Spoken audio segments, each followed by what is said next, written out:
Isang dosenang sapatos ni Luis Pigat Mayta. Sapatero si tatay, kilalang kilala ang mga likha ng sapatos dito sa aming bayan. Marami ang pumupunta sa amin para magpasadya. Ayon sa mga sabi-sabi, tatalunin pa raw ng mga sapatos ni tatay ang mga sapatos na gawang marikina, matibay, pulido at malikhain ng mga disenyo ng kanyang mga sapatos. Paano mo ba naisip ang ganyang estilo? Kay ganda! Siguro dinadalo ka ng musa ng mga sapatos sa eskwelas. Parang may magic ang iyong kamay. Sa lahat ng mga papuri, matipid nangingiti lamang si tatay. Tahimik na tao si tatay, bihirang magsalita. Lumaki akong kapiling ang mga sapatos na gawa ni tatay. Madalas ay kinaiinggitan ako ng mga kalaro at kaklase ko. Buti raw at sapatero ang tatay ko. Lagi tuloy bago ang sapatos ko kapag pasukan, kapag Pasko, kapag birthday ko, o kung nakatanggap ako ng honors sa klase. Ginagawan pa niya ako ng ekstrang sapatos kapag may mga tira-tirang balat at tela. Buti ka pa, Karina. Laging bago ang sapatos mo. Ako laging nalang pamana ng ate ko. Sa akin napupunta lahat ng pinagkaliitan niya. Himbutok ng isang klase.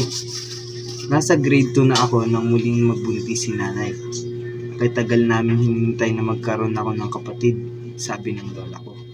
Sinagot na raw ang matagal nilang dasal ng masundan ako.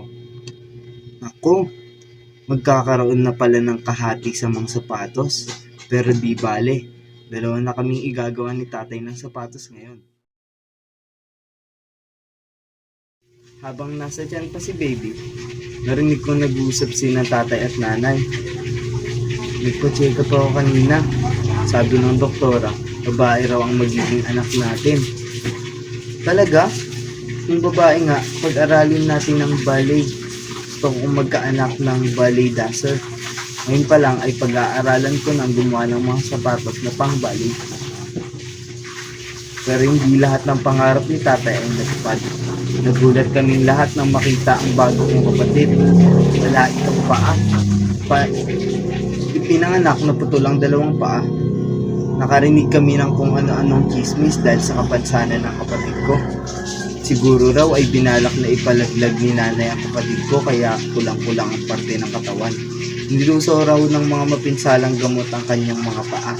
Sinumpa raw ng mga diwata ng sapatos si tatay dahil mahal na itong sumingil sa mga pasadyang sapatos. Baka raw ipinaglihi si Susie sa manika. Nanay, bakit po ba walang paa si Susie? Nagkaroon kasi ako ng infection, anak. Nahawa ako ng German measles habang ipinagbubuntis ko pa lang ang kapatid mo. At iyon ang naging epekto. Malungkot na kwento ni nanay.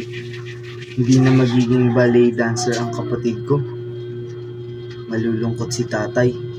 Araw-araw ganun ang naiisip ko kapag nakikita ko ang mga paa ni Susie. Kaya pinilit ko si nanay na muling pag-aralin ako sa isang ballet school. Dati kasi ayaw kong mag-ballet.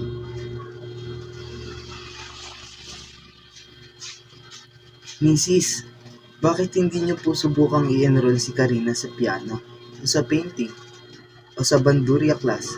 Hindi yata talagang para sa kanya ang pagsasayaw, sabi ng teacher ko sa nanay ko.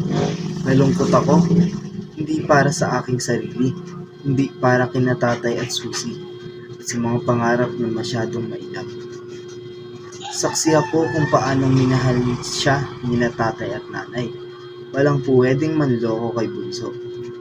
Minsan, habang kami ay nagpipiknik sa parke, may isang mama na nakakita kay Susie. Tignan nyo, pwedeng pang karnabal yung bata.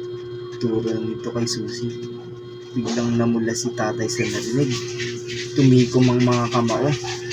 Noon ko lang nakitang nagsilubong ang mga kilay ni tatay. Muntik na niyang suntukin ito. Anong problema mo, ha? Mabutit na pigilan siya ni nanay. Isang gabi, habang nakahiga kami sa kama, narinig kong kinakausap ni tatay si Susie. Anak, hindi baling kulang ang mga paa mo. Mas mahalaga sa amin ang nanay mo na lumaki kang mabuting tao at buong ang tiwala sa sarili. Nasuyon niya itong hinalikan. Hindi tumigil si tatay sa paglikha ng sapatos para sa akin. Pero napansin ko, kapag sinusukatan niya ang paa ko, napapabuntong hina siya. Pagkatapos ay titingin sa kuna. Sayang, Binso, di mo mararanasang isuot ang mga magagarang sapatos na gawa ni tatay. Bulong ko sa kanya. Lumaki kami ni Susie na malapit ang loob sa isa't isa. Hindi naging hadlang ang kawalan niya ng paa para makapaglaro kami. Marami namang laro na di nangangailangan ng paa. Lagi niya akong tinatalo sa sungka, jackstone, scrabble at pitik bulag. Ako ang tagapagtanggol niya kapag may nangaharot sa kanya. Ako ang tagatulok ng liter niya. Ako ang ate na alalaw. Noon ko natuklasan na marami kaming pagkakatulad. Parehong magaling ang aming mga kamay kaysa aming mga paa. Ako sa pagpipinta, siya sa pagsusulat ng mga kwento. At oo nga pala, si tatay, kamay rin ang magaling sa kanya. Minsan ginising ako ni Susie. Sabi niya, na naginip siya ng isang pambihirang sapatos. Napakaganda raw nito sa kanyang mga paa. May paa siya sa panaginip. Gulat na tanong ko sa sarili. Maniwala ka, ate. Kay ganda ng sapatos sa panaginip ko. Kulay dilaw na charol na may dekorasyong sunflower sa harap. Mag-birthday siya noon. At napansin ko, tuwing nalalapit na ang kanyang kaarawan, nananaginip siya ng mga sapatos. Ate, nanaginip na naman ako ng sapatos. Kulay pula ito na velvet at may malaking buckle sa tagiliran. Binanggit din niya sa akin ang sapatos na kulay asul na bukas ang dulo at bitaw ang mga daliri niya. Ang sapatos na ito may kaunting takong at may ribon na pula. Ang sapatos na yari sa maong na may burdang buwan at mga bituin. Ang sandalyas na parang lambat. Ang kulay linang sapatos na may nakadikit na bilog na kristal sa harap. Manghang-mangha ako sa kung paanong natatandaan niya, maski ang pinakamaliliit na detalye ng mga sapatos. Ang disenyong bulaklak, ribbon, botones, sequins, beads o buckle. Inaangkin niya ang mga sapatos na yon. Ate, paglaki ko, susulat ako ng mga kwento tungkol sa mga sapatos na napapanaginipan ko. Ikaw ang magdodrawing ha? Paglipas pa ng ilang taon, namahinga na si tatay sa paglikha ng mga sapatos. Gumagawa na lamang siya ng sapatos para sa mga sukong di matangkihan. Noong nagdaos siya ng kaarawan, niregaluhan ko siya ng isang sakong painting na may nakapintang isang pares na maugat na kamay na lumilikha ng sapatos. Binigyan naman siya ni Susie ng isang music box na may sumasayaw na ballet dancer. Pinasaya niyo ang tatay niyo, sabi ni nanay. Pagkatapos noon, naging masasakitin na siya. 12 taon si Susie nang pumanaw si tatay. Isang araw, hindi sinasadyang napagawi ako sa bodega. Naghahalongkat ako ng mga lumang sapatos na pwedeng ipamigay sa mga bata. Sa bahay ampunan, sa paghalugtog, buksan ko ang isang kahong mukhang matagal nang hindi nagagalaw. Naglalaman ito ng maliliit na kahon, mga kahon ng sapatos na maingat na nakasalansan. Para kanino ang mga sapatos? May umorder ba na hindi na i-deliver? Tanong ko sa sarili. Pero nang masdan ko ang mga pares ng sapatos na yon, gulat ako. Taglay ng mga sapatos ang pinakamahuhusay na disenyo ni tatay. Iba-iba ang sukat nito. May sapatos na pang baby, may sapatos na pang binyag, may pang first communion, may pang pasyal, may pamasok sa eskwelahan, may pang simba, may sapatos na pang dalagita. Lalo ako nagulat nang mabasa ang mga kanyang dedication sa nakasabit na papel. Para sa pinakamamahal kong si Susie, alay sa kanyang unang kaarawan. Inisa-isa ko ang mga kahon. Lahat ng sapatos na nandoon ay para kay Susie. Di yata't iginagawa ni tatay si Susie ng mga sapatos. Para kay Susie, lugod ng aking buhay. Sa pagsapit niya ng ikapitong kaarawan, taon-taon hindi pumalya si tatay sa paglikha ng sapatos. Sa tuwing magdaraos ng kaarawan si Susie, isang dosenang sapatos lahat-lahat. Handog sa mahal kong bunso sa kanyang ikalabindalawang kaarawan. Napaiyak ako nang makita ang mga sapatos. Hindi ko akalain ganun pala kalalim magmahal si tatay.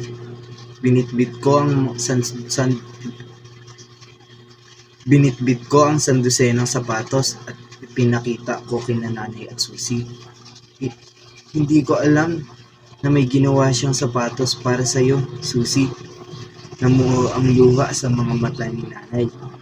Inilihim niya sa akin ang mga sapatos. Ate, ito ang mga sapatos na napanaginipan ko. Hindi makapaniwalang sabi ni Susie habang isa-isang hinahaplos ang mga sapatos. Ha? Noon ko lang naalala ang mga sapatos na ikinukwento ni Susie. Dilaw na charol na may dekorasyong sunflower sa harap. Kulay pulang velvet na may malaking bakal sa tagiliran. Asul na sapatos na bukas ang dulo at litaw ang mga daliri. Kulay puti na may kaunting takong at may ribbon na pula. Sapatos na yari sa mga bukong may bordang buwan at mga bituin. Sandalyas na parang lampat. Kulay lilang sapatos na may nakadigit na bilog na kristal sa harap. Naisip ko, tinawid kaya ng pag-ibig ni tatay ang mga panaginip ni Susie para maipasuot sa kanya ang mga sapatos. Hindi ko tiyak. Ang tiyak ko lang, hindi perpekto ang buhay na ito. Gaya ng hindi perpekto ang pagkakalikha sa kapatid ko. Pero may mga perpektong sandali, gaya ng mga sandaling nilikha ni tatay, ang pinakamagagarang sapatos para kay Susie. Sandosenang sapatos ni Luis Pigat na ita.